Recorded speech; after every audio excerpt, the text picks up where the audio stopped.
welcome back to this afternoon session. And then again, we're just started recording again. So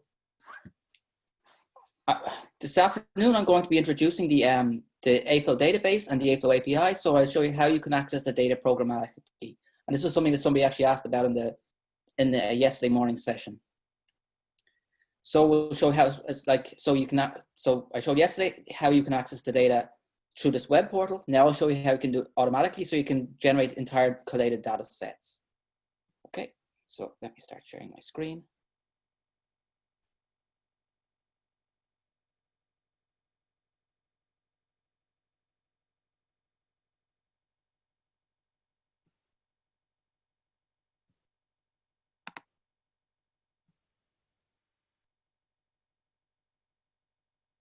Okay, I'm going to turn off my camera now, so just to save some bandwidth.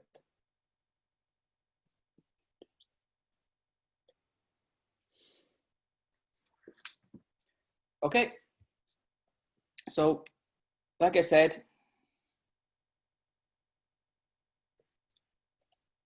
yesterday I showed you the AFLOW.org online database. I showed you how many properties we have. So we have something like over 3 million materials entries and of the order of almost 600 million properties. So if you go to the AFLOW.org, if you scroll down and you go to the application for the advanced search, so this MentalLib search, then you will see this search page. Again, I showed you this yesterday morning. So this is just to recap. And you can do you can select different elements. You can select groups of elements, or you can do property filter. So you can search by property values or certain property ranges. You can also set the number of species. So for example, here's the example I have here. Same example I showed you yesterday morning. We can select elements like, for example, here we select sodium and chlorine. We set the number of species equal to 2, so we only get sodium and chlorine. And then we added a filter for the electronic band gap. And then you can check this box here to restrict the values to a particular range. And finally, this is to add additional filters. You just select this add column to add things to the filter. Okay, so before I want to talk about how to access the data programmatically, first I want to talk a little bit about how it's actually organized internally. So how we actually organize things on our actual server, because the API that we have actually mirrors the server to the actual database organization. So if you understand the database organization, you'll understand the API a lot better. Okay, so the database is organized into layers. Basically the highest level is what we call this project layer. So here we have ICSD, then we have lib1, lib2, lib3, and lib4, lib5, and so on. So ICSD corresponds to existing compounds, experimentally observed compounds. So this is where we just calculate properties of things that have already been discovered and are known to exist. However, for lib1, lib2, lib3, we're calculating hypothetical materials mostly. So this is, again, what David was showing this morning. We take these prototypes, we decorate them with different elements, and from this, we can generate large libraries of different types of materials from these decorated prototypes. And then we can, then we basically do a analysis of these to find out which ones are in principle thermodynamically stable and which ones are potentially synthesizable. And this is how we do materials discovery. So here we have lib1, lib2, lib3. This corresponds to elements. So for each, so we have a range of maybe about 10 different single atom prototypes, and for every element we do all 10 prototypes to see which one is what we call the reference material. And this in the next session, Corey's probably going to talk about this a little bit more, how we build a convex hull, how we use how the endpoints on the convex hull are actually the reference element energy. Then we have lib2, which is binary alloy systems. Lib3 is ternary alloys, and so on. So then within each project layer, we have what we call a set layer, and each set layer corresponds to basically an alloy system. So here within lib2, we have binary alloy systems like copper niobium, copper vanadium, and so on. And lib3, then we have ternary alloy systems like copper niobium, vanadium. Okay, and this is the set layer. Then the next layer down is the calculation layer. So each one of these calculations will correspond to a specific decoration of a prototype. So for each alloy system, we take, for the binary alloy system, we would take all the binary alloy prototypes. We would decorate them with copper and niobium. And this way we form this set of copper and niobium materials. So all the materials in this alloy system. Then for each one of these calculations, we have the materials data, and this is stored as keyword value pairs. And you can read more. So the API itself is described in this computational material science paper from 2014. So, whoops, yep. So here's the example of an actual entry page for one material. So this is the ones I showed you in the first, yesterday morning. This was the iridium titanium one that we found had the highest bulk modulus for any material containing titanium. So we looked before at the materials entry page, so sort of like a HTML web page. This time we're looking at the API page. So this is where the data is stored in a machine readable format as basically keyword value pairs. So you can see here in blue, here are the different keywords. So this corresponds to different materials properties. So for example, we have the density and the density underscore a ridge. So a ridge corresponds to the original density of the decorated prototype before we do the relaxation. And then the density is the one of the actual relaxed prototype after DFT relaxation. So you can see that the density gets a bit higher. So the cell shrinks a little bit when you do the relaxation. Here's stoichiometry. So this is 0.75, 0.25. So it's, here's the stoichiometric ratio. So 3 iridium atoms for every 1 titanium atom. Then we have things like species, so iridium and titanium. Then we have some other things like here, for example, is the volume per atom, volume per cell. Here's the stress tensor of the material, which is quite useful if you want to check that the structure is actually relaxed properly. So you check that these values are reasonably small, which they are in this case. And then you can actually, if you go to this entry page and you go to the API, you can actually scroll down and you can see the entire material. Okay, and I'll do that later. Okay. So, as we've mentioned a few times before, we have a very large database of materials. So to make it accessible, we want to develop these tools to develop application programming interfaces to make the data programmatically accessible, so that you can actually write a short script that you can then use to download materials that all the materials that satisfy certain criteria from our database. And then you can incorporate this into materials discovery workflows. Okay, so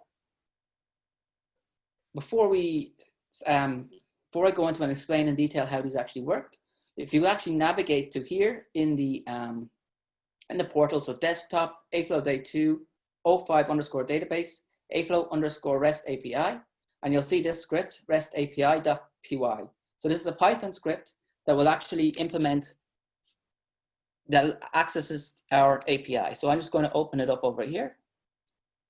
So here, if we go to AFLOW day 2, 05 database, REST API, and if we open this one, we can open it with get it. So here we can see a script that accesses the API, and I'm going to go through this on the slides now. And we can also see, if we go in here, go to 05 database, AFLOW REST API,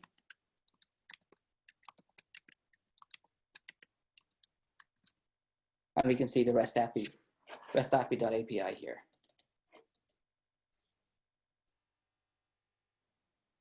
Okay. But first, I'm just going to explain how this actually works. Okay.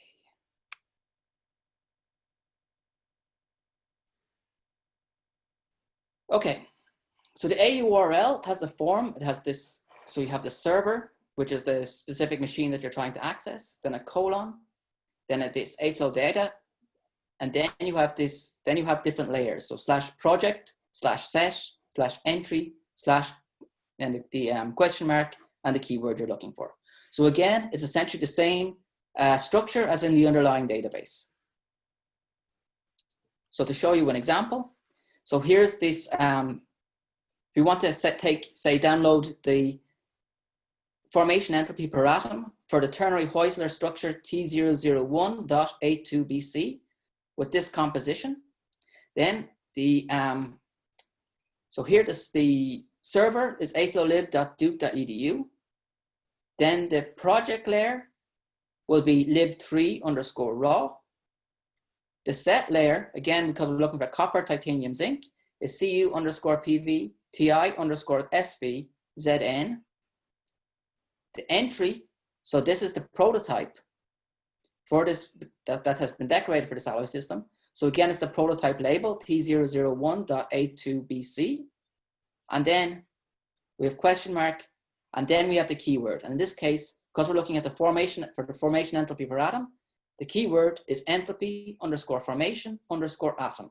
And later on in the talk, after I introduce the search API, I'll actually show you a way that you can download all of the current, most up-to-date version of all the keywords for our database. So there's a special directive, there's a special command you can use, and I'll show you that later on. Okay, then to convert this into an AURL, you just replace this colon here by a /, and this becomes the AURL, okay, for this particular entry.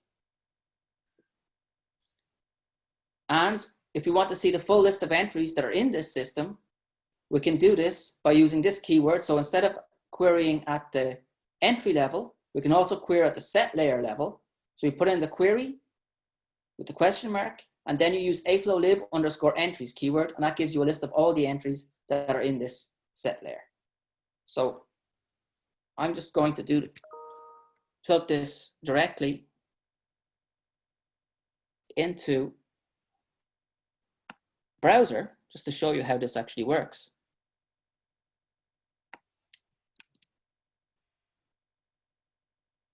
Oops. Move this down a little bit. So I can actually see this.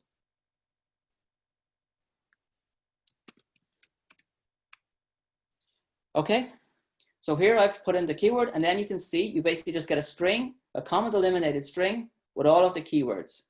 With all of the, which is basically just a list of prototype labels that have been used to create all the entries for this structure. So you can see there's quite a lot of them. Okay. So then if we want to go up one layer and we want to go to the T001.A2BC, here we see, again, this entry page, and if I scroll down, you can see all the different values. So you can see the enthalpy formation per atom is here. You can see information like space group information. We've got Wyckoff information, Wyckoff positions, and so on. The other thing we have here is a list of files. So for example, if you wanted to get the relaxed structure for this relaxed concar, you could basically directly access it using the AURL, and then just append, without the actual question mark, just append concar.relax.vasp to the end, and you can directly download this file, this structure.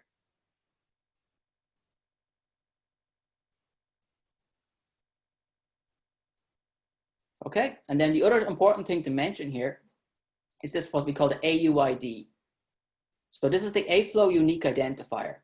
So this is effectively a checksum value that's taken from one of the output files.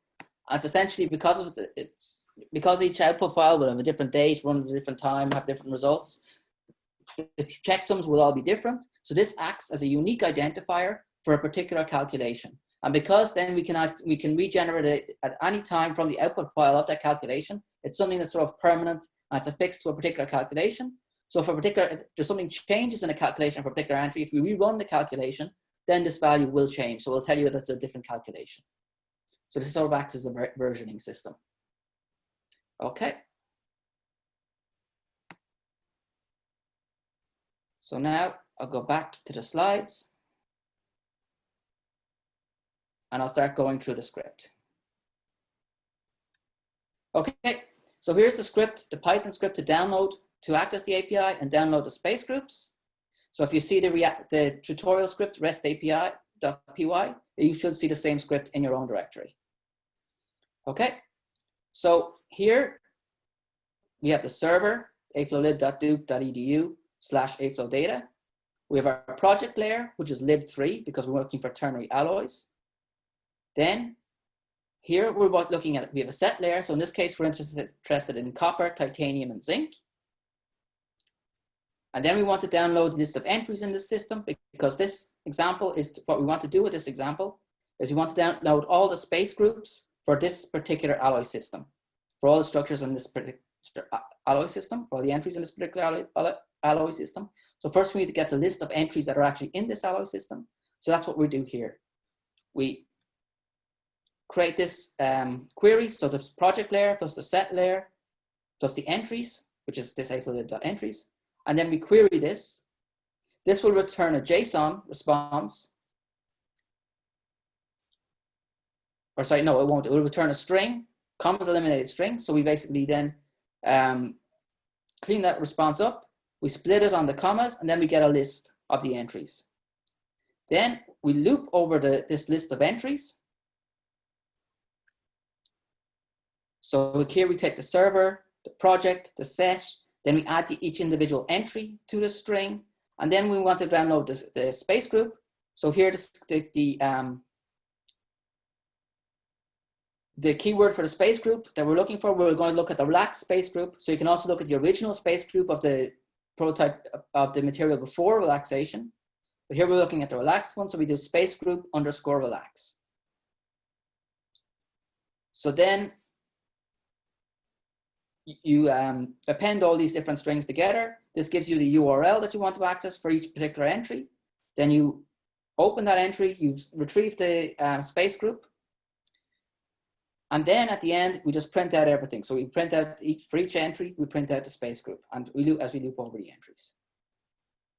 Okay, so I'll just show you in the session here.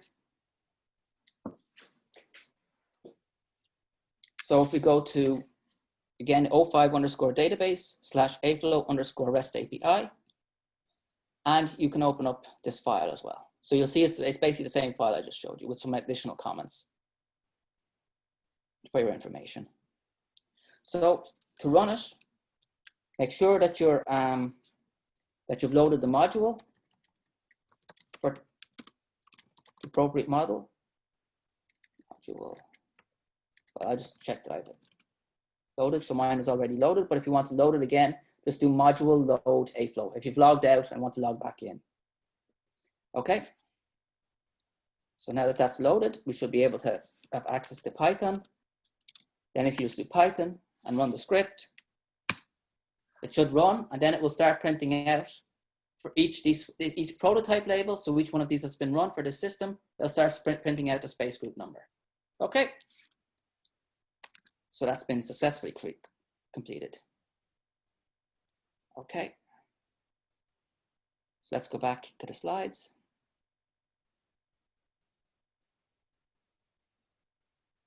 And now we have our first set of exercises for the AFLOW API. So I'm going to do the first one as an example, but I'll talk you through them before we break into our different breakout rooms. So in the first one, we want to use the API to download the formation enthalpies. So here the keyword again, like I showed you before, was enthalpy underscore formation underscore atom for all of the entries in the ternary alloy system, aluminum, nickel, titanium. So here the set layer is AL, NI underscore PV, TI underscore SV. So then the next exercise will be to again, use the REST API. So use the script. So make another copy of this script and now change it to, so when you download the full list of binary alloy systems that are available in the lib2 project. So then check how many alloy systems are available for download. And the AURL for this, again, it's lib2raw / aflowlib underscore entries. And then the final one will be to use the AFLOW REST API to download the stoichiometries. So the keyword here is stoichiometry and space groups for all of the entries in an alloy system of your choice. and then check how many entries are present in that system. Okay. So I'm going to show how to do an example here. So first, I'm going to make a copy of the REST API script. I'm going to call it REST API _1 for the first exercise. Okay, then I'm going to open up this in new file in Get. I'm going to work through the example. Okay, so let's just cat the readme so we have the instructions next to us. Okay, so we want the formation enthalpies for all of the entries in the ternary alloy system ALNI TI. Okay, so first thing to note here is that it's a ternary alloy system. So our project is still lib3. Then the system is ALNI TI. So the set layer is ALNI_PV TI_PSV. So just to mention what these underscores come from, these are telling you about the pseudo potential that's being used. So I wouldn't worry too much about it. It's a calculation detail. But the point is that if you have, if you want to run the same system with some different settings, this allows you to have like say, you might have an SV and a PV. So this basically tells you which electrons are being, which valence orbitals are being included in the calculation. So if you want to have some, so this way, this allows us to do different calculation settings and store them in our database so that you store them separately in our database so you can distinguish between what settings. So if we have the same material calculated with different settings, we can store it, we don't get confused inside our own database. But don't worry too much about this, and we'll show you how to download just everything with a specific species when we go into the search API. But for now, we'll just give you the actual entry. Of course, if you want to find out what these set layers are, this will be you can follow the example from the next problem where we'll actually go through and download all the ones for the binary alloys for lib2. But now we're going to do this one in lib3. So here we have AL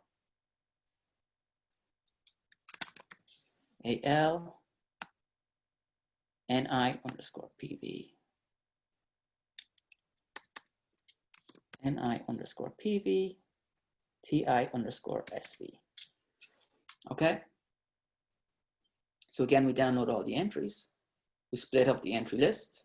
And here, just show you how to do it. We're going to print out the length of this entry list. So print len entry list. Okay. So this Python command for print is just prints things to the screen. Then the len tells you if you have a list, so it's like a vector in Python. It's just a list of objects. Then this will tell you the length of this list. So this was, you have this comment eliminated string, splits it up into different entries inside a list, and then it will print out then we print out the length of the list first. So just to see how many actual things are available. Then for each entry in the list, then we want to go through and we want to get the formation enthalpy. Yes, just formation enthalpies. So entry, let's call it enthalpy URL, and here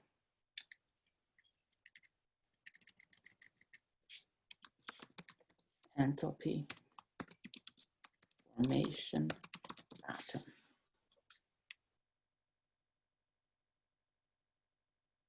So then we want to get the actual enthalpy value. Enthalpy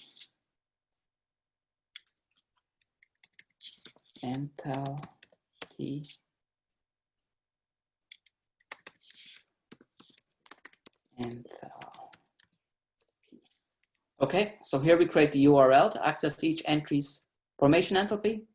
Here we download the value, and here we print the value. Okay. And then hopefully this will run.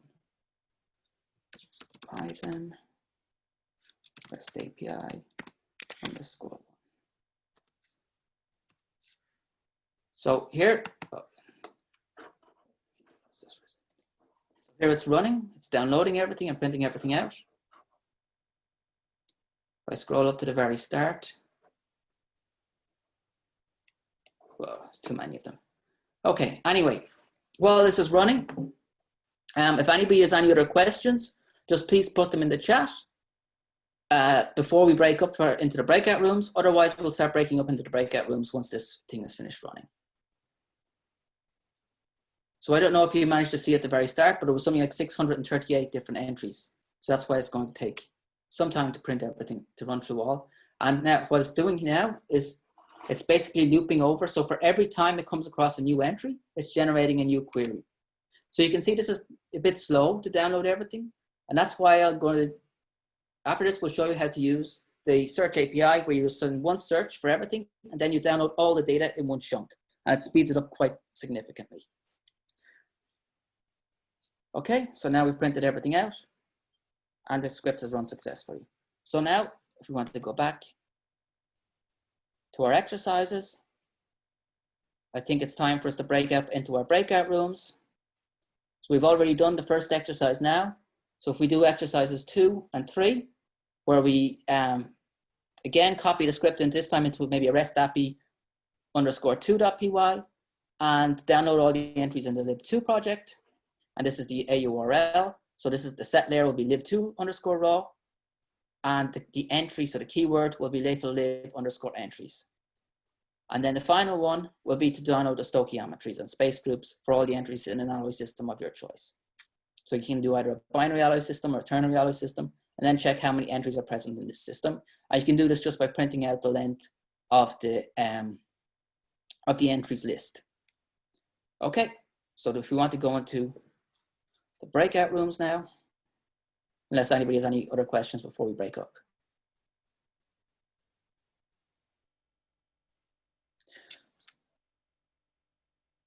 Okay, I think pretty much everyone is back. So I'm going to start sharing my screen again.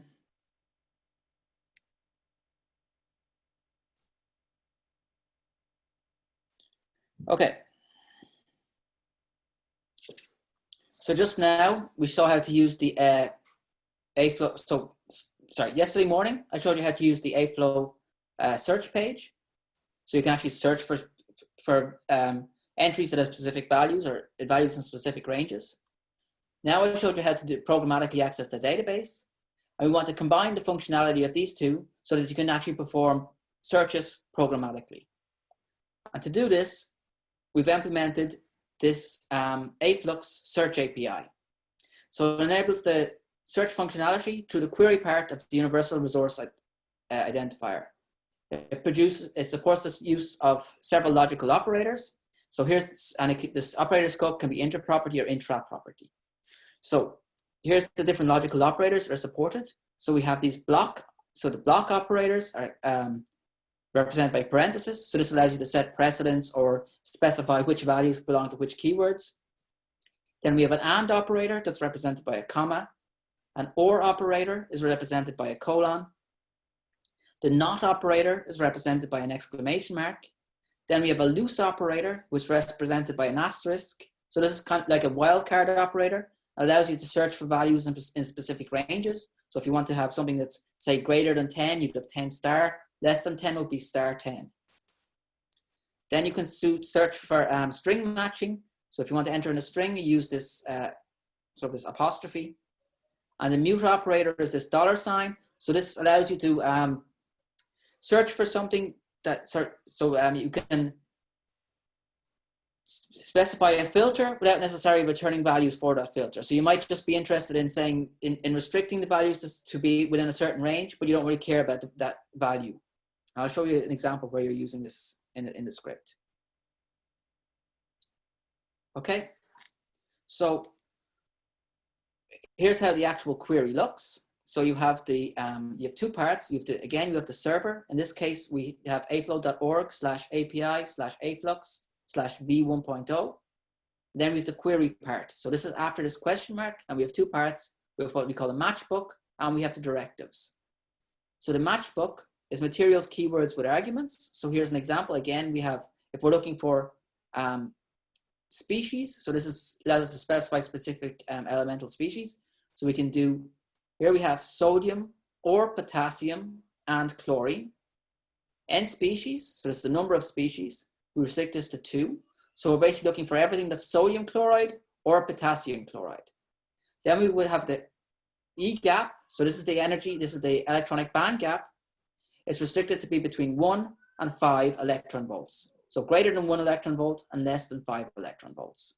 And then we also want to return the energy per cell.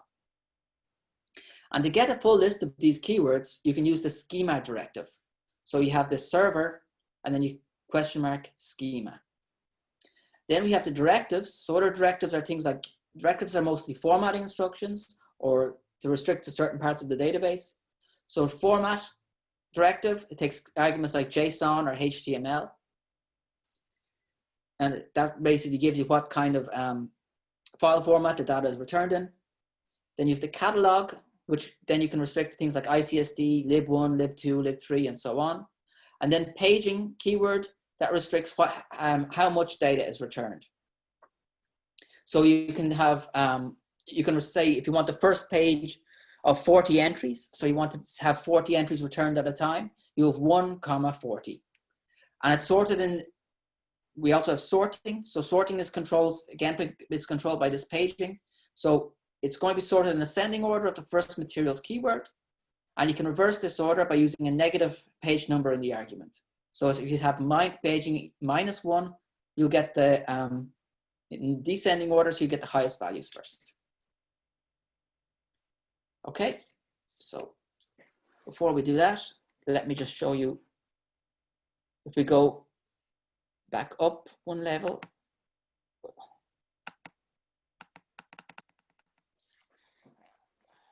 Let's go because it's screen share.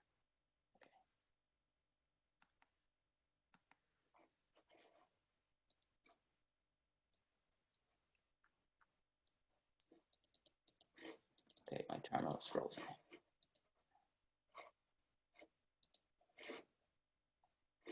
Okay, anyway, let me just show you first the schema keyword. So here we have aflow.org/API/AFLUX v1.0 and then question mark schema. So here we can see it returns all of the keywords. Okay, so the first just defines what the different terms mean, things like what the description is, etc. So this is more technical information, but then we get down to the list of the actual keywords. So we have the Brave lattice orig, Brave lattice relax. So here we have, for example, okay, here's an interesting one. Here's E gap. So this is the electronic band gap. And here you can see we have, for example, things like the units it's in. Whoops.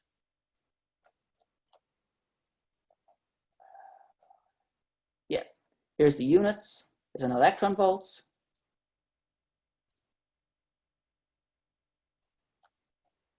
Let's see, find another one. Symbol. So here's, for example, bulk modulus.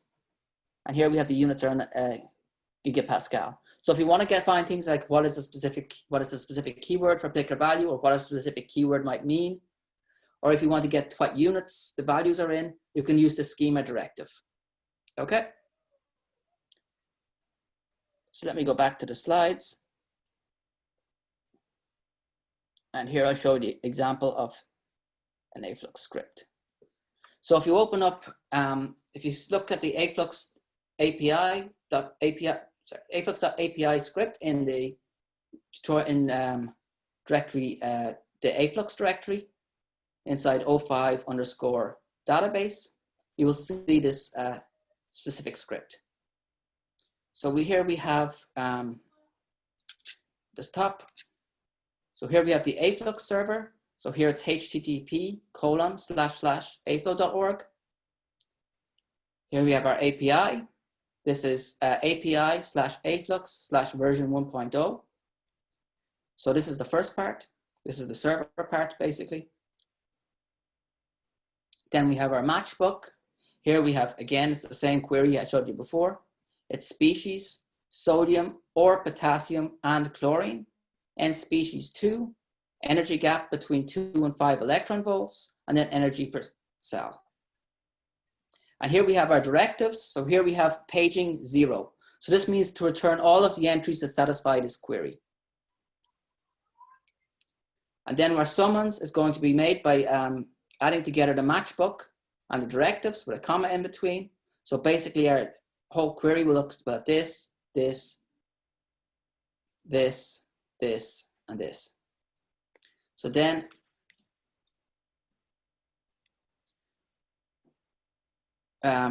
here we download, so here we query this URL, we download the JSON file, and we decode the JSON file and we turn it into a Python dictionary. And here we access the band gap that's inside with datum egap and the energy per cell with datum energy underscore cell, and then we print out the results. Okay. And let me see if I can get this to work. Or if my still frozen. No, it's working now. Okay. So we go up one directory, we go into the AFLUX.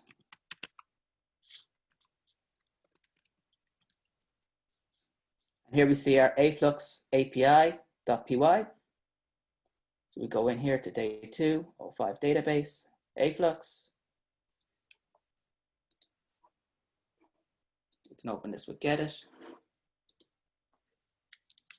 And then we can run this.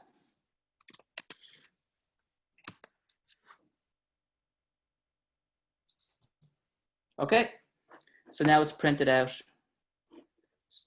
So it's printing out here is the first, this is the AUID, this is the band gap, and this is the energy per cell.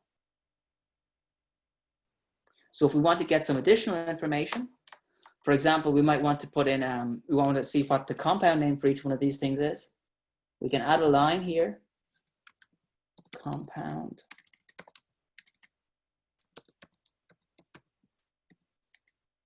name equals datum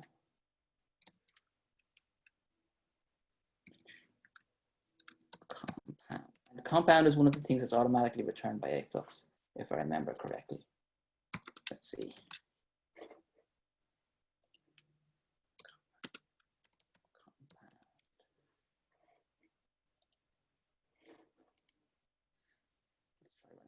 You call it compound name, it's gonna break. Oh yeah. Sorry, Corey's right. There we go.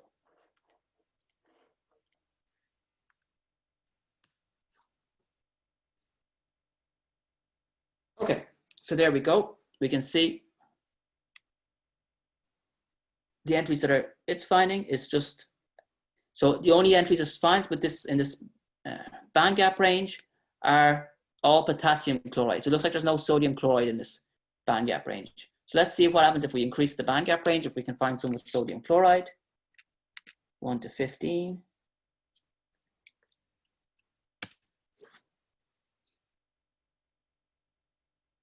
Okay, now we're getting sodium chloride, and you can see the sodium chloride has a band gap above 5 electron volts, which is why we weren't seeing it. Why we didn't see any of them before. Okay. So let's open up the exercises on the next slide. So the first one will be to use AFLUX to retrieve the formation entropies for all of the ternary entries in a ternary alloy system of your choice. Second one is to use AFLUX to retrieve the space group numbers of all materials that contains copper and titanium, but not vanadium. And the logical not operator here can be denoted by this exclamation mark. Use AFLUX to retrieve the band gaps of all materials that have a calculated bulk modulus between 200 and 300 gigapascal. And the bulk modulus here, this the keyword here will be, I'll just add it to the slide. Oops.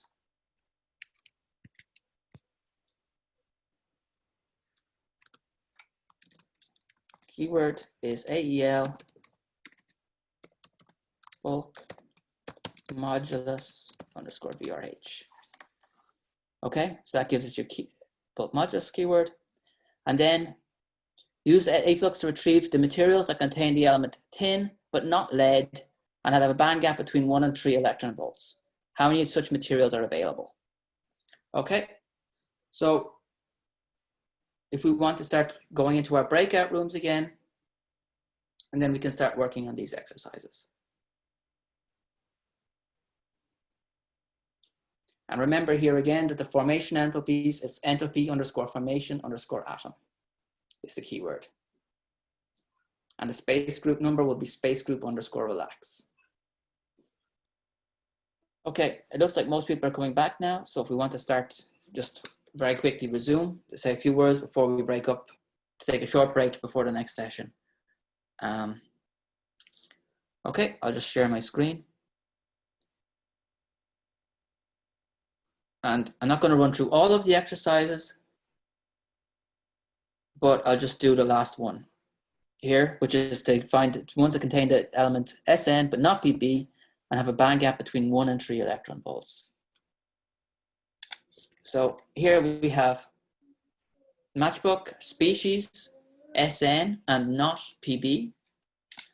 We don't care about the number of species.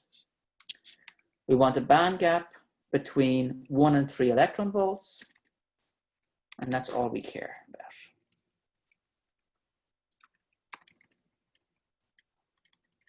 Yep. Okay. We want to write out the band gap. We'll write out the compound name as well, just to make sure that we're getting what we're supposed to get. And let's also just implement a simple counter just to see how many we have. So put I equals 0. And for each one, I do I.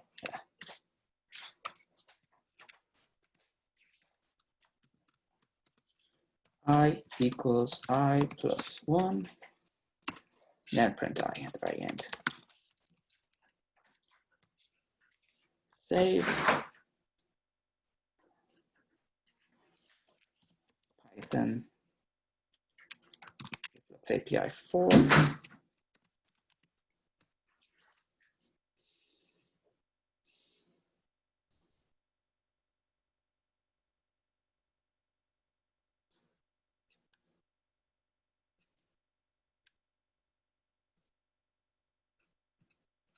Okay, sorry, whoops, forgot to delete the extra printout. Here we go. Yeah, just 3 things to print out.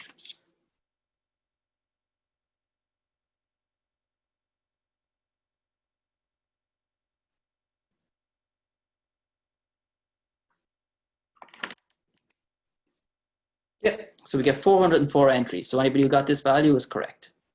Okay, so that just wraps up. A couple of other things people were asking about.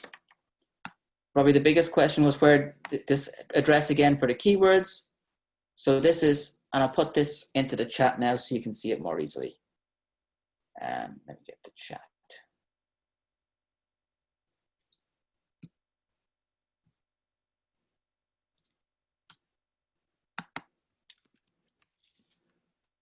Okay, so now everybody should have the link, and this will give you a JSON file with all the keywords as well as information about like what units they're in, etc.